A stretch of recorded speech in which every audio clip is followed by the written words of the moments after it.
You have many saintly qualities, including definitely believing in God.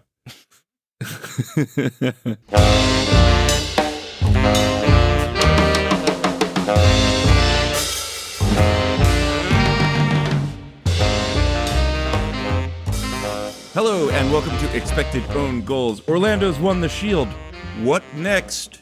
The world? I'm your host, Eric Morgan. I'm Evan Davis. Tamo Chawinga has tied the single-season goal record in the NWSL. What's next for her? Probably breaking it. Probably more goals, yeah. Where do we start? Do we start with North Carolina getting pathetically outplayed and winning? Do we start with Fran Alonso getting fired, Houston playing the best game of their season and losing? Do we go with the 4-minute Bay FC collapse in the second half against Gotham? Like, there was so much stupidity up and down. We do this. We owe some explanation for Bay FC Gotham, sure. But we go from top to bottom, dumbest result to least dumb result that we saw this weekend. Okay, I like this. In our whip around. Yeah. And we'll go back and forth. I'll lead us off. Great. The dumbest result of this weekend, and it's because of extenuating circumstances in my mind, is Angel City 1, Seattle Reign 0. A game that Angel City deserved to win.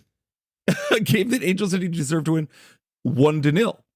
Like a game that Angel City deserved to win exactly in the manner in which they won it. And it is dumb because it turns out Julie Ehrman is the moron we thought she was. And roped Angela Hercules Mangano into it. Correct.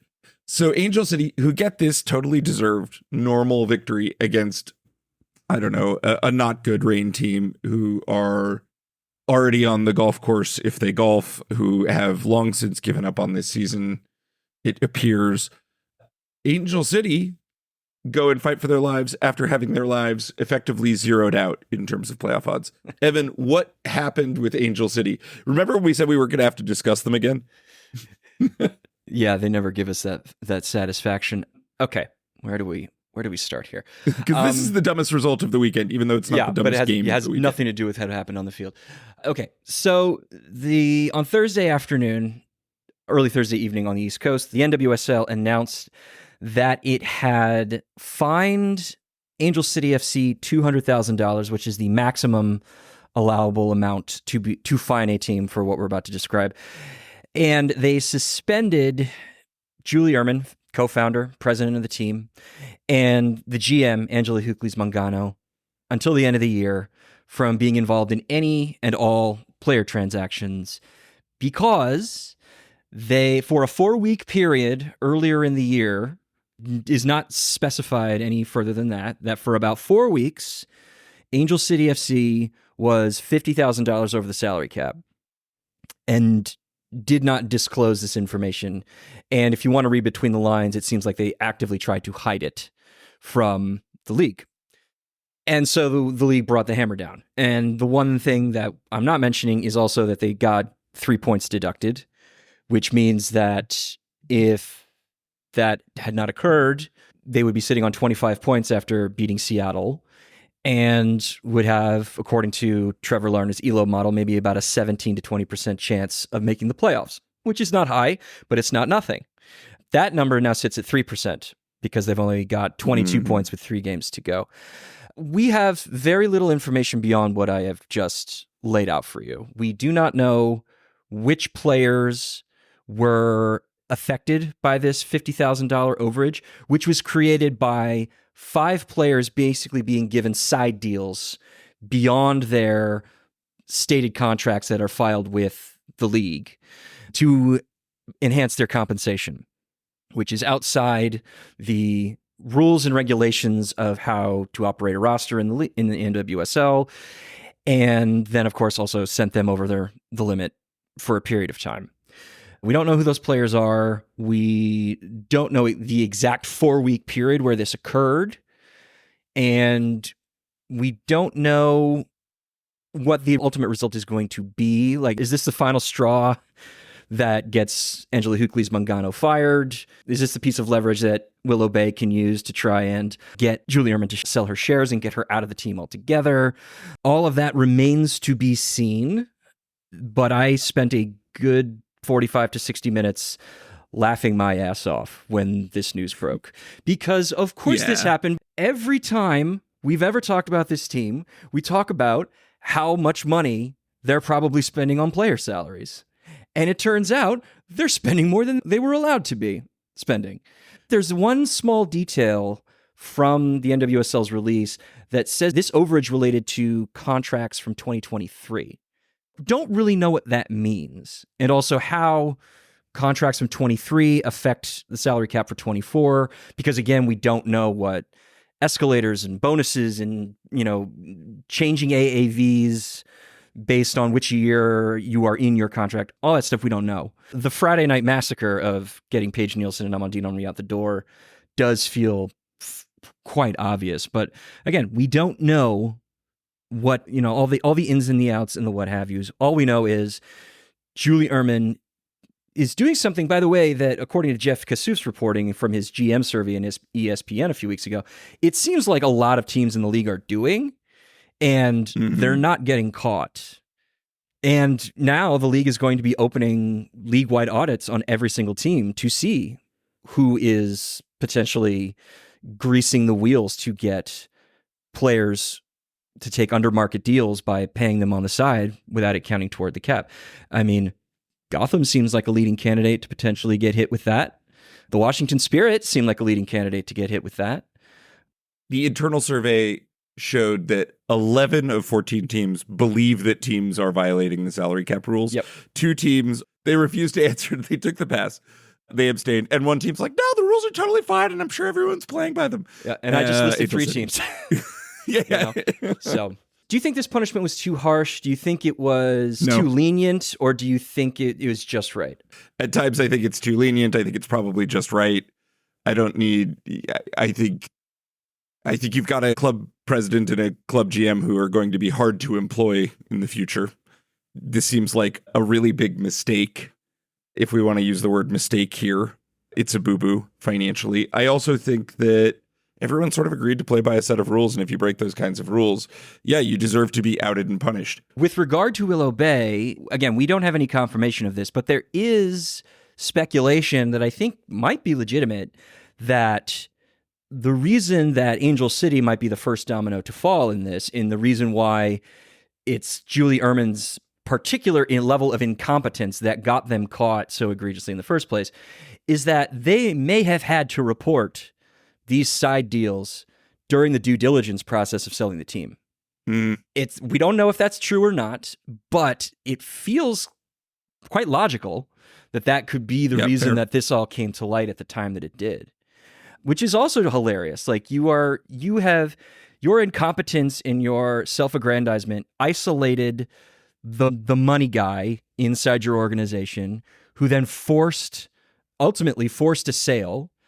And then your incompetence only gets further exposed by that sale. Can you think of another time in American sports where a team was like docked points or like docked a game or had to forfeit a game for salary cap violations like this? I can't think of anybody. This is a very common practice, sad to say, when you look at world soccer. These kinds of violations resulting in points deductions. You've seen it for everything from referee match fixing scandals in Italy to administrative problems in England. You see that there are in standings consequences for off-field mismanagement often in this sport. So I think if you're a long-term fan of this sport, this is right in line. I feel like 3 points is a hilariously cruel but fair deduction here. It is not the biggest financial mismanagement, but it also effectively ended Angel City's playoff viability. Yeah, I think that as far as American sports are concerned, if you're only familiar with them, this is big. I will be very interested to see what comes of the audits in the offseason, because if this is a very showy punishment to try and make this story go away, I won't be thrilled with that. If it is a way to try and set an example so teams will deter themselves from behaving like this in the future, I'm more on board with it. The bigger look here, the players, all of them should be paid more.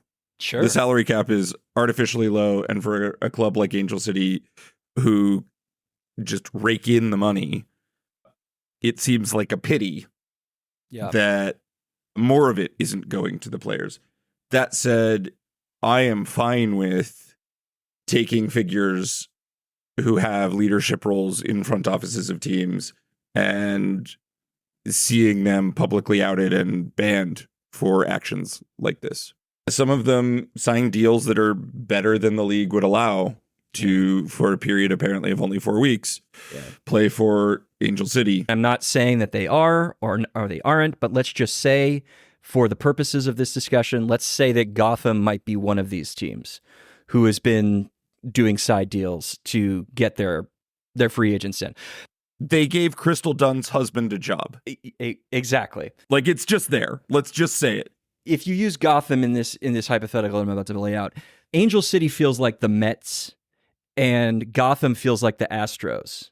You get what I mean? The cheating, if it did occur inside Gotham's organization, is one of like ruthless optimization that's like comes from, very streamlined and highly organized systems. And Angel City's is, rich person wants to have the spotlight on them and they just start throwing paint at the wall. And, it goes back to the beginning of the organization. Like they were fined for free agent tampering when they tried to sign Allie Long. They announced the Kristen Press free agent signing before they were allowed to do so. Again, as we always joke, this is a marketing and a PR firm before it's a soccer team. When they won, Julie Ehrman was tweeting how excited she was for the team and using like us and we language 24 hours after she'd been suspended from team operations. And by the way, the team has not released any sort of comment or statement about this. Not even just boilerplate, like we are aware of the suspensions and we acknowledge that everything, blah, blah, blah. They have not said a thing. And then Becky Tweed's in a post-game press conference on the road in Seattle, forced to answer questions about it. And she's really not somebody who should have this laid at her feet. It's a total clown show from a team as you mentioned, like makes more money than any other team in the entire league. My feeling is that Julie Ehrman has always had a bit of a snake oil salesman quality. Yeah, no, it's real. And you can go back to her founding of Ouya, the video console game maker. She is just kind of a huckster. Yeah. And I think generally speaking, that's fine that Julie Ehrman has been herself punished in a meaningful and public way for an attitude and a behavior, a break stuff attitude that I guess has worked publicly and in business for her. But when you play in a league that is run like a cartel, will not fly. I read about this for Equalizer over the weekend, and I believe I said something to the effect of rich startup-brained person barges into an industry they know nothing about and believe they are the ones who can save it. What is more Silicon Valley than that? And that's how she and Kara Nortman have always thought about this team. A Silicon Valley startup, which is fucking bananas. Anyway, let's continue our whip around. What is the second dumbest result? The dumbest being off the field thing limits team from making playoffs. What is your second dumbest result of the weekend? I'm going to go with North Carolina, San Diego. Just because that this is a game that North Carolina did not deserve to win at all. And it is frustrating that San Diego is really starting to coalesce as an attacking group and are putting in the performances and they're not getting the results. That's unfortunate. Like, I think they're fifth in expected points. Like I don't know if there's any other team where like the swing between their actual points earned and their expected points earned would put them in the playoff places like it has with San Diego. And they should feel aggrieved that like a bunch of chances that they had on the road did not end up getting scored. So North Carolina, if you want to speak about snake oil, just keeps marching apace. This is a dumb result and really unfortunate for San Diego. You feel like over time this will correct itself. poor Landon Donovan, man, I did not think I'd be saying this, but like, So weird. he's come in and he's done really good work creating a pretty potent attack in San Diego. They just aren't, Yeah, they just haven't put it together. They haven't had the luck break their way, and they haven't put it together at the right time. And whatever combination of those two things you want to assess, fine. Yeah, I mean, but it's a dumb result. The XG per shot split was 0.13 to 0.17. So it's not like San Diego was particularly great defensively on the day, but they were excellent offensively. And yeah, they should have gotten a win here. Casey Murphy nearly coughs it up right at the death. Mm-hmm. Yep. And San Diego just can't put the ball in at the doorstop. I believe it comes to Maya Jones. It's Maya Jones. It's just it's unfortunate. Yep. It's just the nature of the beast. But it's also hilarious that it's coming on the heels of what they did against Chicago and also came away with absolutely no points. Speaking of which, in defense of Chicago, a weird statement I've been forced to make more often than I care to. Yeah, this is a dumb result. The Fran Alonso firing coinciding with the explosion of offense in Houston, resulting in no goals. There's something I thought you were going to take that one as your choice. Thought about it. I have no beef with what you've chosen, but for me, finally, Fran Alonso, good riddance. Evan, what is the story on Fran Alonso at this point? Still no information that can be shared in public, sadly. He is just now officially no longer with the team. They agreed to mutually part ways, as it were, early last week. Ricky Clark has been moved from acting head coach to interim head coach, and they absolutely exploded against Chicago. And this is now the second game in 3 weeks where Chicago has conceded at least 3 XG and conceded no goals. Yeah, Chicago is walking a tightrope right here and getting the results they need, but have not been good for them. And you wonder if a comeuppance is coming. I will say, in defense of the XG split in this game and the result itself, Ludmila scores early, and then Ali Schlegel gets a penalty in the first half. Yeah. And the vast majority of Houston's damage, certainly all the damage beyond a really good chance for Andressa in the 16th minute, all of the damage that Houston enacts on Chicago comes after they are down 2-0. Sure. And they just can't. It's so many shots. Yeah, it's crazy.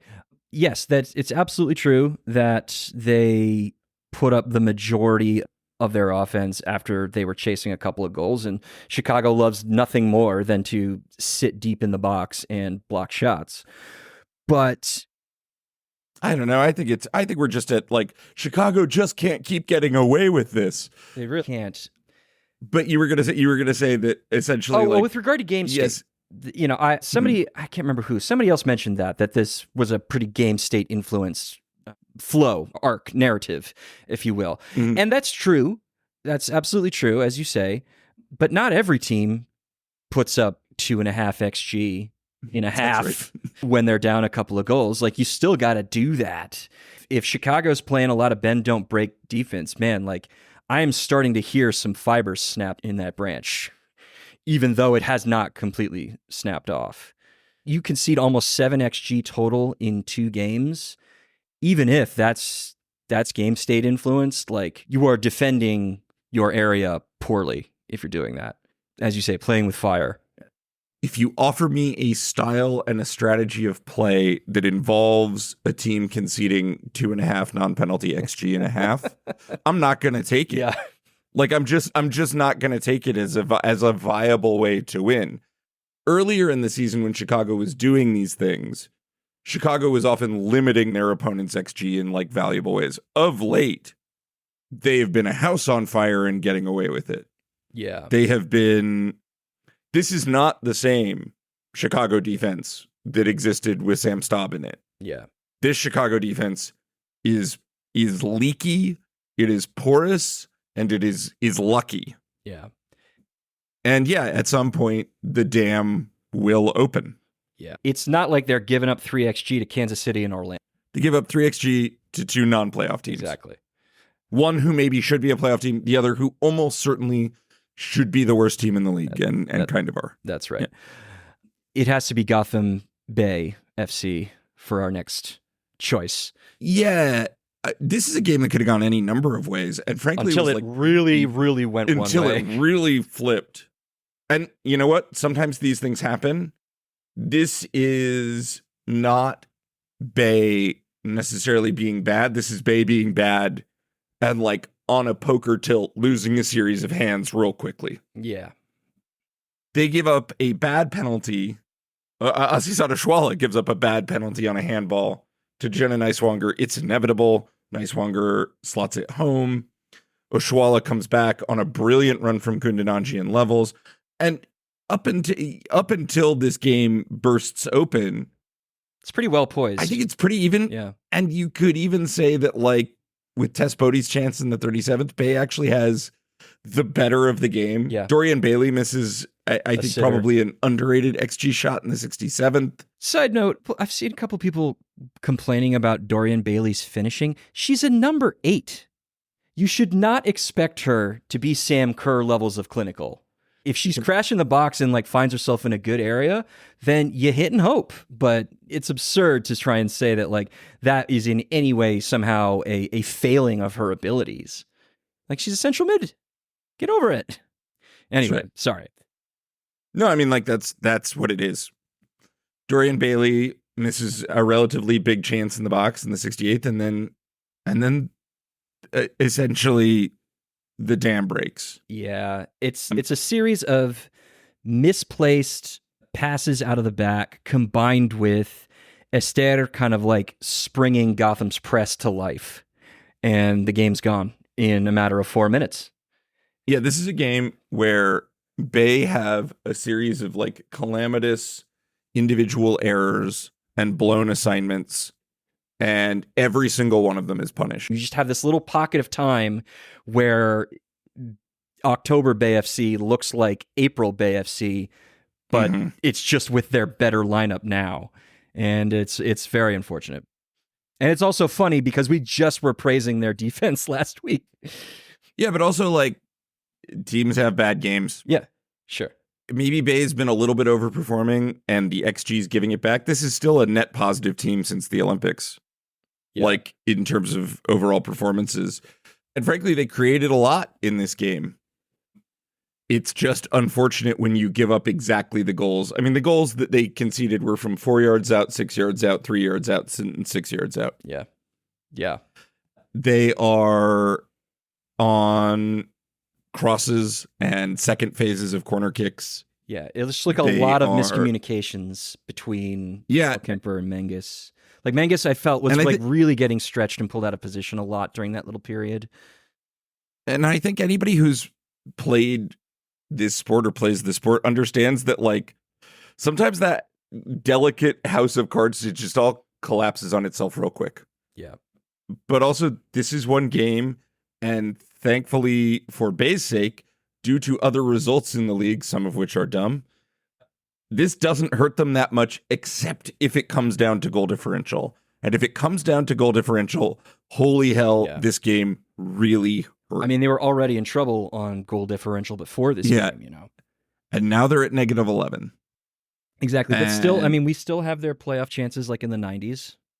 Yeah, I think that this team is good. I think that in some ways this is the sort of opening up and cutting loose we've been expecting from Gotham, if we want to flip this the other way. Yeah. And talk about a team that we've sort of felt like never left second gear and then kind of went into fifth gear without much of a gear shift. For my money, Gotham has, top to bottom, the best roster in the league with the most talent. And bringing Esther off the bench, bringing Bruninho off the bench, bringing Cece Kaiser off the bench, and bringing Sam Hyatt off the bench. Yeah. Sorry, no shade, Mandy Freeman. But like, those are 4 bench pieces most teams don't have, and most teams would include as starters. Yeah. This is a team that I think has been largely underperforming and is very much an upper half of this playoff team. Mm-hmm. They kind of just exploded in a way I sort of had expected them to explode more times this year against Bay. And Bay is the unwitting opponent in Gotham finally doing what their roster had promised all season. I'm feeling pretty great if I'm Gotham right now. Yeah. And if I'm Bay, these things happen. This is just the nature of the beast. Speaking of these things happen, let's go to the next dumbest result. We want to talk about Orlando, Washington, because we've got Portland and Louisville to feature. And Orlando, Washington didn't even feel all that dumb to me. It felt unfortunate because Washington, it's like a Civil War tent after Gettysburg, like the level of injuries that they're dealing with. That's right. There's just a lot of gangrene going on in Washington right now. It's a real bummer, but like they don't care. I mean, they're more or less guaranteed to play the quarterfinals at Audi Field. Better to not take any chances with the Ule Sars and the Trinity Rodmans and the Lacey Santoses of the world. It's a road game. You can let that one go. And in the meantime, I guess the one thing that is dumb about it is that Orlando won this game on a penalty and an own goal. That's right. That said, Orlando conceded very little in terms of opportunities for Washington. A couple of big game state influence chances like late in the second half, but otherwise, nothing real when it counted. Yeah, up to Orlando taking the lead, I think they had conceded a grand total of like 0.15 XG to Washington. Granted, Brittany Ratcliffe has a great chance toward the end, but it's at no point did Orlando, who have been steady as she goes, not look like the team, the better team, the team to beat here. And hey, Carson Pickett is getting starts. Yeah, man. And looks good while doing it. Yeah. I think this Orlando team is gonna do it. What's utterly insane and delights me to no end is Carson Pickett was essentially playing left wing. That's literally what she was playing, yes. Which I'm not sure if she's ever done in a game in the NWSL, maybe one or two here and there. But, I mean, if you think about it, with Marta underneath and Barbara Banda up front, with all respect to Summer Yates and Julie Doyle, I think Carson Pickett and Adriana are your two best wingers in terms of actual like final ball service. And that way you get to keep Carriabello in the lineup. It's actually kind of a savvy thing that Seb Hines is doing. And because Pickett is so good defensively that if you need to bunker in, she can be that extra player on the left wing to play deep and soak up pressure. It's kind of cool. I mean, the Pride just look very, very good. Washington never really had a hope in a hell of creating anything of substance when like Heather Stainbrook, Courtney Brown, and Paige Matire are all on the field at the same time. Jonathan Heraldez like looked at it, understood that the shield doesn't mean much, and said, yeah, let's just get healthy. Yeah, let's not take any chances. And listen, I mean, congrats to Orlando. This was already their greatest season in their club's history. This is their greatest points total. They have tied the all-time points total in the league history. 2.48 points per game will be an all-time NWSL record if they maintain it through the end of the season. When the final whistle blew and Marta went to her knees and everybody went and gave her the hug, I thought that was pretty special. What wasn't special was that there should have been 17,000 people in the stadium to watch it like they had during Hispanic Heritage Night the week before. And instead, they only had about 7,700. We had somebody ask a question of us that I thought would probably be worth answering. This comes from Christian in Kansas City. He's a current fan, but this is in the wake of Orlando winning the Shield. Christian asks, now that Orlando has earned the Shield, do they rotate players through to reduce injury risk before the postseason at the risk of losing their invincible season? Or do they keep their death lineup in place, chasing glory, trying to be the best team in the league ever? What do you think is the better course of action for Seb Hines et al.? You just want as many reps as you can without overextending the minute usage. Yeah. So I think it's some combination of like managing the minutes of your starting 11, but also probably keeping, unless there's some sort of injury concern with your starting 11, keeping your starting 11 intact and just getting reps against the various opponents that you play on the way out. I think that maybe against the Reign on your final day of the season, Orlando sees serious rest. Mm-hmm. But before that, I'm not managing the minutes there. I'm not doing the red line stuff, but Orlando's been making good decisions all season. Yeah. And so I think the decision is some combination of making sure that you are giving, particularly like with Carson Pickett coming in and playing a new position, giving your team the reps it needs. So you probably are playing some version of their best lineup against the Thorns. and then probably against Gotham. Mm-hmm. But against the Reign, final day of the season, yeah, maybe give them a week. They do have the advantage of having a bench that can start and has started a fair amount this year, Yeah, they've been rotating they've used their minutes well, generally speaking. Emily Sams, Kylie Strom, your center back pairing, they're at 2,300 and 2,200 respectively. They're a center back pairing, that's fine. Carrie Bello is just about 2,150 minutes. She's played a lot of fullback. Marta, Adriana are maybe two players at the top of your list that should get some time. Marta because she's 38, Adriana because she was at the Olympics. Banda has been an absolute machine and she showed up, but maybe having played 4 fewer games, that means she's just a little bit fresher. Banda's averaging 92 minutes a game. She's insane. So maybe get Banda some minutes off, yeah. Yeah, maybe, you can afford to do that because you have Ali Watt, you have Julie Doyle, and you have Summer Yates waiting in the wings. So I think that Orlando may require rotation less than maybe other teams do. So maybe it really needs to be more about staying sharp to avoid rust rather than taking time to maximize rest in these final 3 games. Yeah, I think I'd probably err that direction as well. Yeah. And I'm sure they're talking about the Invincibles season, but I also think that that's not necessarily the thing that matters most to them. I think they want the trophy.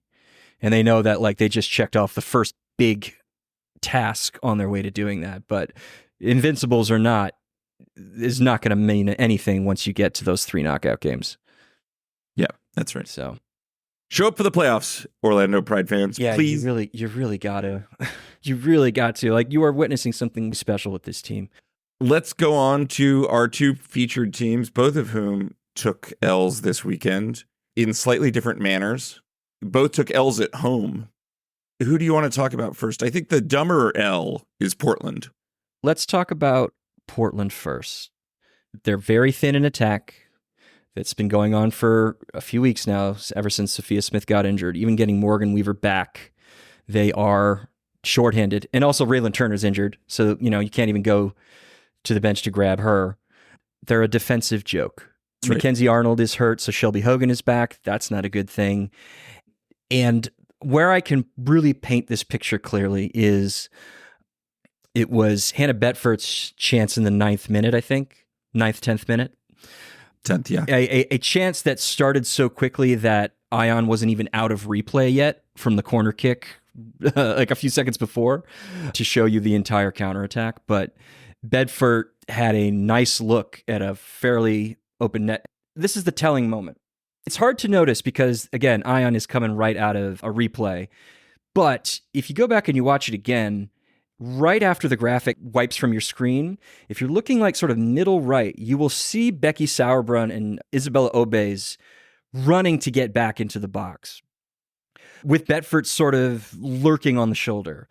Sauerbrunn turns around and she points to Obeys in Bedford's direction to say, you got to stay on her.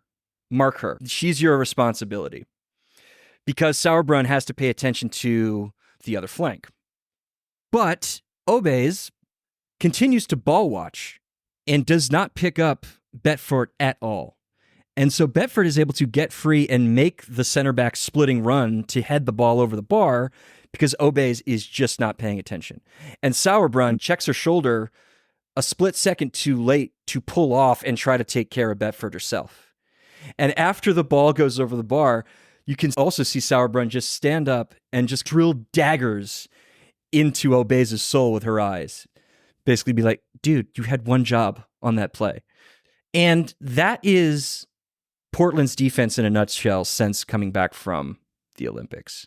There's this interesting stat where the number of games where they've conceded more than 1.3 XG, which is the league average line of XG allowed for a team.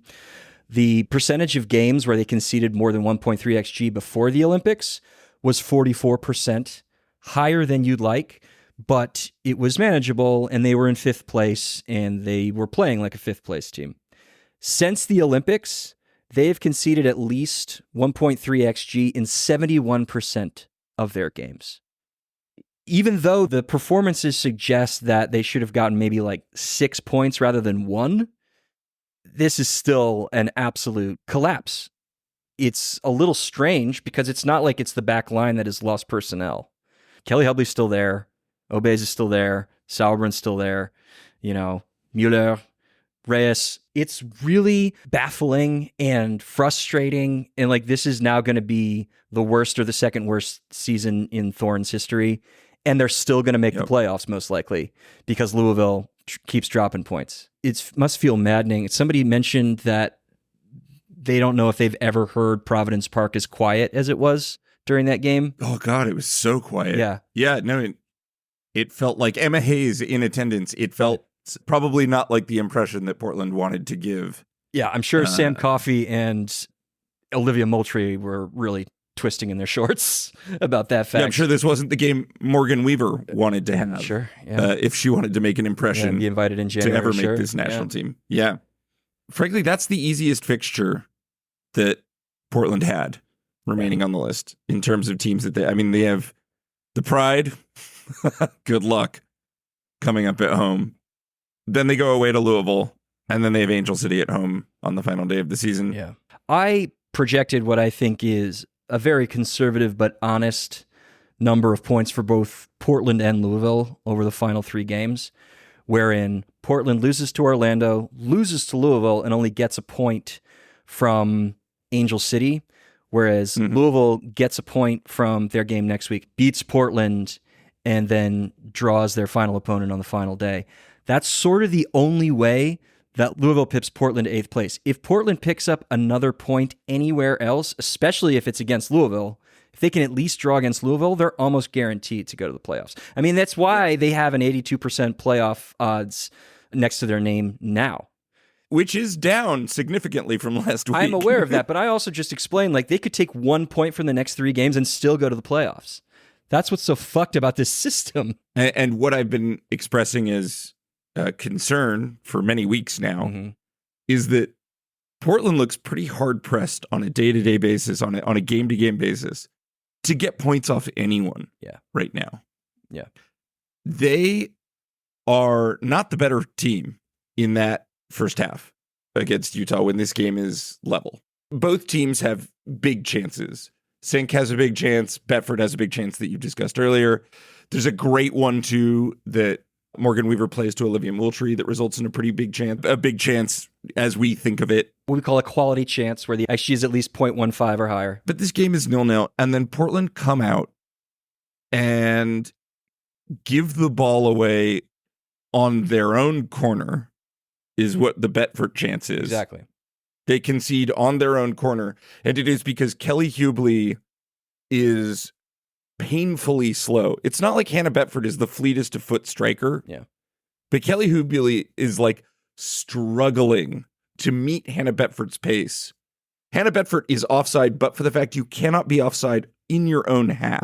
Yes, exactly. When Allie Sentner plays that ball. And Kelly Hubley does not make a step up on her while Hannah Betford is dribbling. Yeah.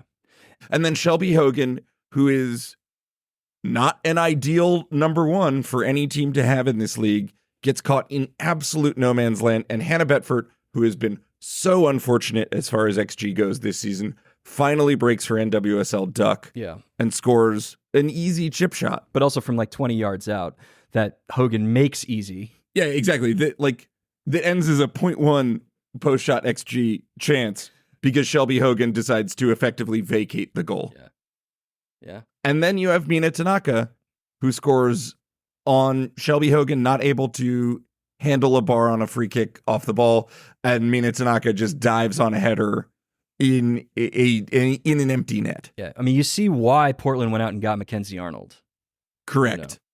But in 3 minutes, Portland is down on completely preventable goals. And this has just been the story of their season. Yeah, and don't have a lot of tools to get back in it. I mean, I just checked, like, we're talking about the weakness of their defense since the Olympic break, but by ASA's XG model, they are 12th in XG generated since the Olympics. Without Sophia Smith, Rob Gale doesn't have any solution when it comes to generating offense. And it's not for lack of trying by Morgan Weaver when she's there, because Morgan Weaver is moving. Yep. She's trying to find pockets. She's trying to stretch lines. She's putting in the work. She doesn't have anybody to play with. Right. She has been a G+ net positive in almost every game since she has come back. I think every game since she has come back, she has been registering a positive G+. Yeah. That said, it may be true that Portland's best defense was its offense. And now without Sophia Smith, by simply possessing the ball and keeping it on the other side of the pitch, Portland inoculated its own defense from having to, play defense, at least a fair amount of the time. And now with little to keep the ball in the attacking third, Portland just plays more defense and concedes more. Yeah. Like, it may be that simple. And they will still, yes, probably make the playoffs. And as we were about to discuss with Louisville is not good either. So they may not have to worry about how bad they have been. But this Portland team is dire right now. It really speaks to how schizoid Rob Gale's intentions are. Kelly Hubley is so high on that corner kick. If the ball gets released out, then she's the one who's going to have to do all the running back, and that's a problem. You have these 3 center backs that you've been playing with for the last 2 or 3 games now with the intention of trying to shore up defensive holes. But if you are leaving Hubley exposed like that, it is not useful. Guess who's got legs? Isabella Obeys. She's not positionally disciplined, but she can do your running for you, regardless of set pieces. Like, they're still playing so high because they want to stay positive and be on the front foot. But, like, that's leaving them without any sense of organization. And that's what a back five is for.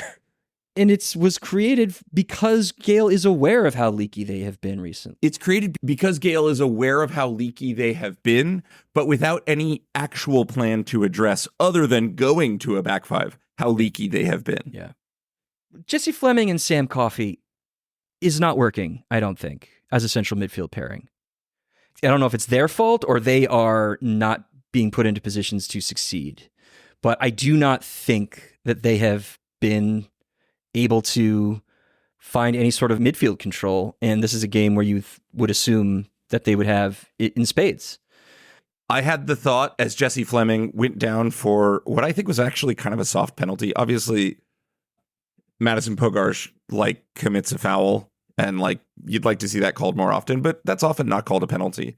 And that's really the only thing that keeps Portland in this game is that soft penalty. But I kept thinking, as Jessie Fleming picked herself up, this is this performance in general. This is the best thing Jessie Fleming's done all day.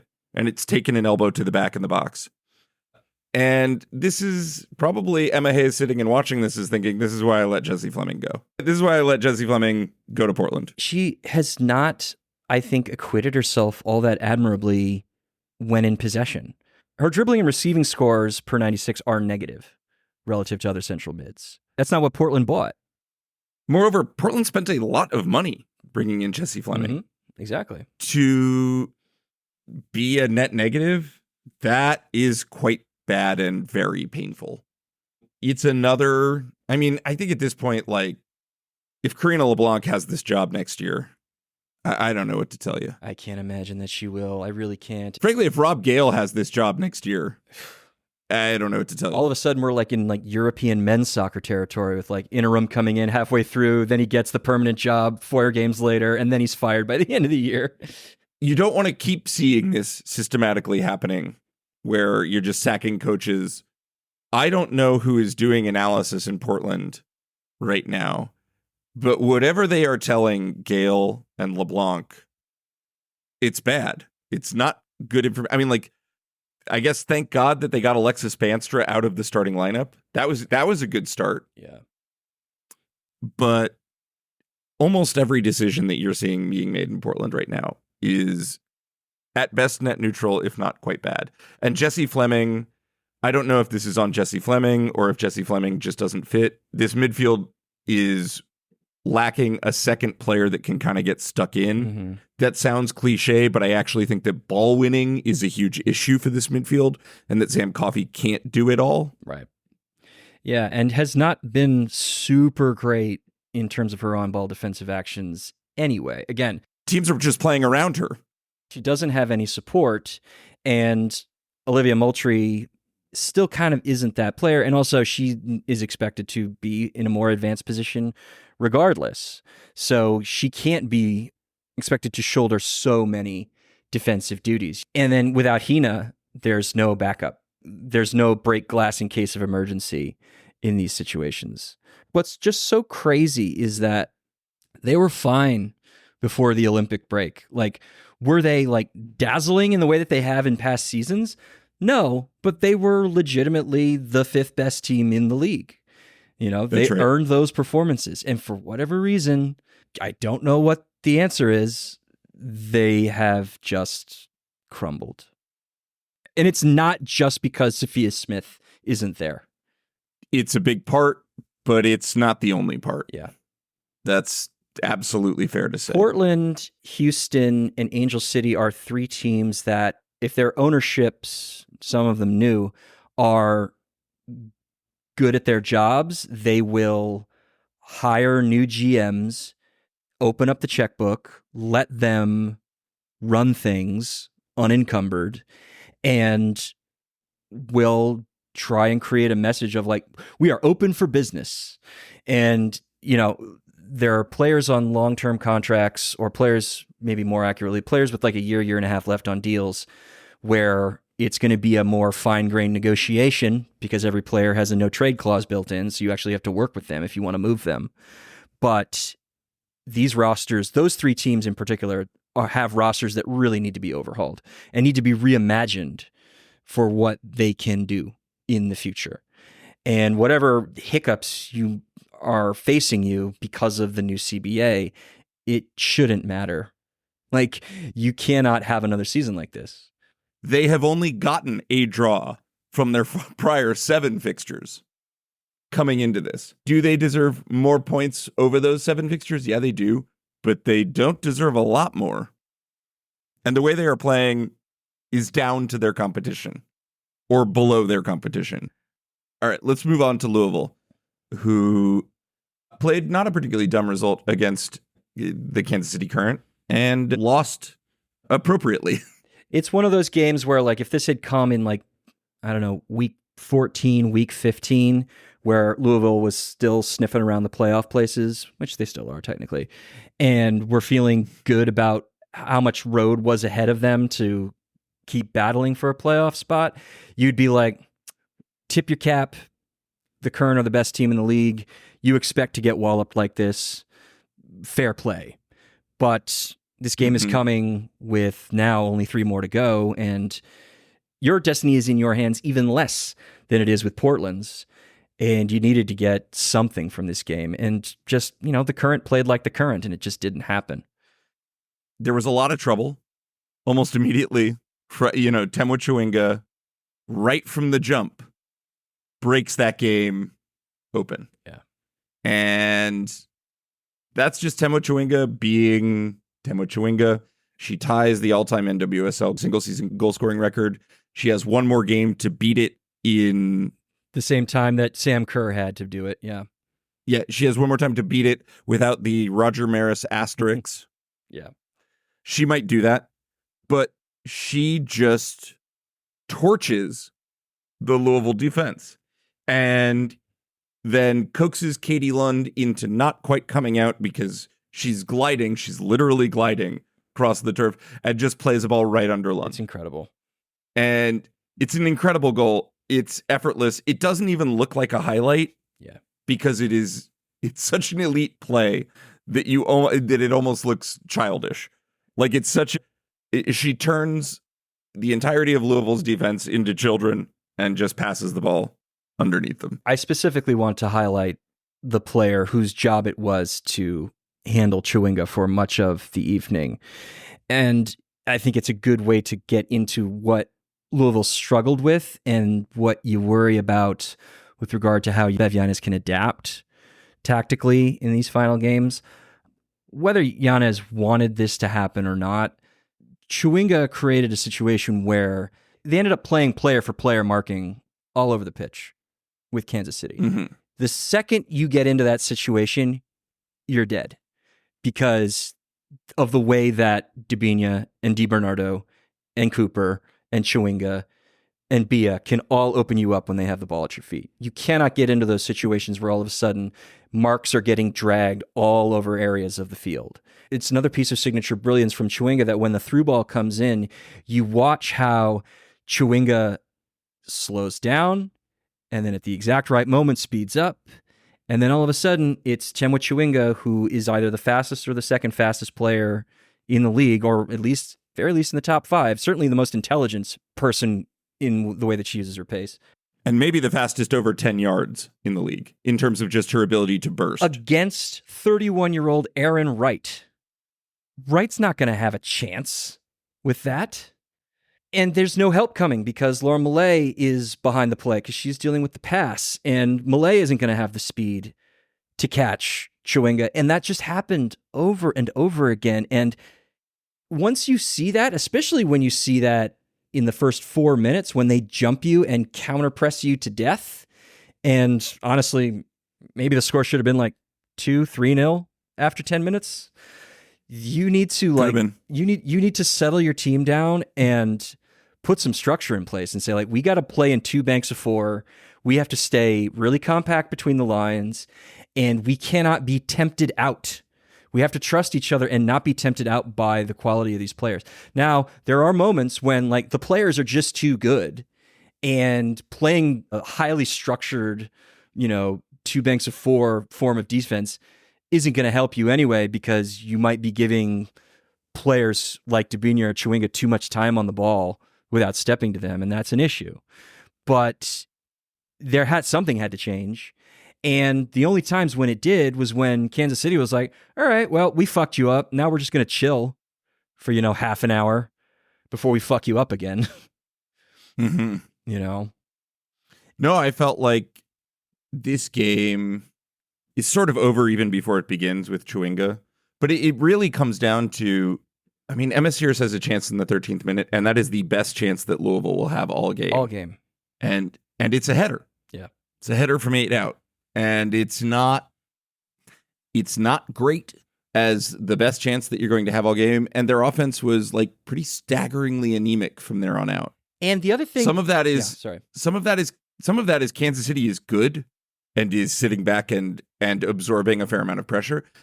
But it's also that Louisville's just like solidly middle of the road in this league and haven't put up the points to be more secure in a playoff spot. They're kind of the 8th or 9th best team in this league. And when you start going through all the stats, like 25 points, that's 9th in the league. 31 expected points, that's 8th in the league. Non-penalty XG differential, negative 0.1, that's 7th in the league. Non-penalty XG generated, 10th. Pretty much at every single stage of how you can perform on a field, they're like the 8th or 9th best team in the league.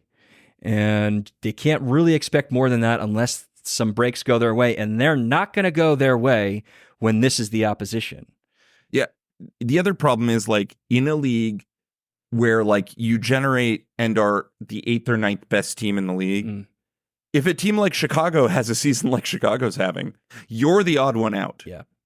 Yeah. And Louisville is currently looking down the barrel of being the odd one out. It's too bad, too, because, they put out their best lineup. I think this is the first time. Well, Taylor Flint had a yellow card suspension, so you might argue that you'd rather have her next to DeGrande than Ari Borges. But for sure, between Balser, Becky, and Janine Becky looked good in pockets, just had a tough time getting shots off because Kansas City closed her down in the box. But like between Balser, Becky, Sears, and DeMello, like, that's what you want. That's what we've been asking for since the trades were made at the end of August. And Yanez has now got them all on the field, working together, at times looking quite coherent and with some level of fluidity, but cannot make those final balls work. And again, yes, it's Kansas City. Everybody forgets that for as exciting as Kansas City's offense is, their defense is incredible too. And now that like the center backs and the goalkeeper are like all working together the way that they're supposed to, that's not going to change. Louisville's got to play in Washington next week. They got to play Portland at home, which maybe that's where they swing all of this in their direction. I mean, you joked about it last week that it's looking like a real playoff 6-pointer. It's absolutely a playoff 6-pointer now. There's no doubt about it. And then they got to go on the road to San Diego, a San Diego team whose only reason they don't have more points and potentially could be fighting for a playoff berth is because they're getting fucked on luck. They're just very, very unlucky. Well, yeah, that and Jill Ellis decided to blow up the season. Well, I just mean in terms of like what they've been doing over the last few weeks, these are potentially 3 games where if you play like you played against Kansas City, you're not getting in to the playoffs. And this is also why their playoff odds right now are sitting at 21%, because it's just a little bit steeper of a climb for them to get to 30, 31, 32 points than it is for Portland. I think the best case argument you can make right now for Louisville is Washington is very injured and maybe going to take it easy next week. Portland is very bad, and San Diego is very unlucky. Like, if you wanted fixtures, very injured, very bad, very unlucky, are not a bad 3 final things to be facing. It's still so steep, and it is all those points Louisville left on the board through draws earlier in the season, through non-optimized lineups. This is a team that doesn't have a lot to mess around with at the margins. Yeah, that's right. To like make the playoffs. They have not taken full advantage of their underlying performances, have been unlucky that another team in the league, Chicago, has gotten very lucky. And there just kind of isn't a spot for them, despite being a solidly mid-table team. Now, on the positive note, this is probably the best Racing Louisville team ever.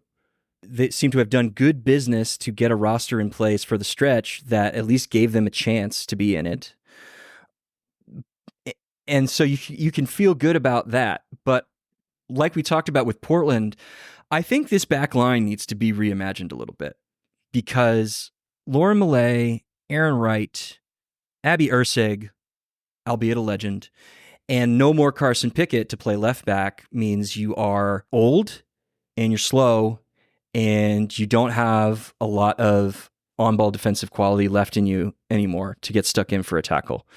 And that should be concerning for all of Bev Giannis's tactical gifts. And I think she's done a very nice job with building a system to get as much as she can out of these particular players. I think the back line is where you need to start restocking. Like, you went out and you got a bunch of central mids in the offseason last winter. Great. You went out and you picked up a couple of attacking pieces who are pretty elite in the NWSL at the August deadline. Awesome. You need a center back. You probably need another fullback. Yes, Ellie Pikiamsa is probably going to be healthy and playing next year, but personally, I don't love Ellie Pikiamsa that much either. So, Ryan Dell has been a pretty competent to very good GM for the resources that are available to him. And I think at this stage, you might need to start thinking about your off-season business and like how to handle that. And I think the back line is really where you need to focus some energy. Maybe the most important thing to do this winter is to let Kitty Lund have like a spa month where she doesn't have to think about anything. She doesn't have to do anything, because she needs to flush this season down the toilet and get back to where she was in 22 and 23. Are Louisville out of it? Absolutely not. No. But it is a huge hill to climb, and it's a season that may end up just being like a woulda, coulda, shoulda, with a team that like doesn't have the resources of an Angel City and hasn't squandered them similarly. Yeah, absolutely. A team that like, when it's maxing out its resources, probably isn't a ton better than this and is just unlucky this go round. Mm-hmm. Do you feel like the projections are right? Do you feel like Portland still crosses the line and Louisville goes home? I have this awful sneaking suspicion that Portland gets a win against Orlando and ruins their perfect season in this chaotic league. I don't know why. Obviously nothing suggests that it's just like a weird, like literally nothing suggests that. It's like a weird gut feeling. Mm-hmm. Maybe not that Portland beats Orlando, but that at some point in the game, Orlando is like down a goal and like at battle for their, for their perfect season. Not that that kind of thing even matters that much. But do I think the projections are right? Yeah, Chicago's basically locked in. They are better than Portland. I think 5-1 loss aside, they are better than Portland. Yeah. I think 7 points. I think 9 points is a lot for Louisville. Yeah. Like, have Louisville gone a stretch this season where they've picked up 9 points? Oh. They had a 7-point run at the end of May, beginning of June. Picked up 2 straight wins earlier in September. But otherwise, no. They have not managed to put together a run of more than 7 points across 3 games. Louisville's wins this season are against Utah, Chicago, Houston, Chicago, Angel City, and North Carolina. Yeah. They have not beat anyone as good as the Spirit. Nope. And they need to. Yep. The Wave and the Thorns are both better teams than the vast majority of teams they have beat this season. I think it's tough. I buy the idea that Portland is in, Bay is in, Chicago is in. Louisville's the odd one out. Next week. I think that obviously, like, probably Chicago Gotham is the choice, because if Chicago allows another 3xG, and boy are they candidates to do so against Gotham, I'm going to go out of line and say they are going to concede. Also, Chicago Gotham right now is a playoff preview. Because Gotham is in 3rd and Chicago's in 6th, right? Okay. Yeah. All right. I like that idea. So I think that there's an argument for that game. I think we do Chicago Gotham, but I think we're really talking about the playoff picture until the playoff picture clears itself up. Because it's going to be really hard to imagine not doing Portland Louisville the following week. Yeah, no, that's fair. We're at the thin end of the wedge after all. So we haven't talked about Chicago in depth in a while. Fantastic. Chicago Gotham, everybody. Mark it on your calendars. In the meantime, rate us, review us, follow us wherever you listen to podcasts. Tell all your friends about us. Rate us 5 stars if you are going to rate us at all. If your podcast app of choice gives you the opportunity to leave a review for the show, please do so. If you have not subscribed to our Patreon for only $6 a month, where you get 4 bonus episodes every single month, plus access to our Discord, as well as our semi-occasional live streams for NWSL games, you should go to patreon.com/xowngoals to do that, and the link is in the show notes. And follow us on social media at XOwnGoals. That's the letter X Own Goals. And if you think we've made an own goal, please email us at expectedowngoals@gmail.com. That's the letter expectedowngoals@gmail.com. Bye, folks. Peace.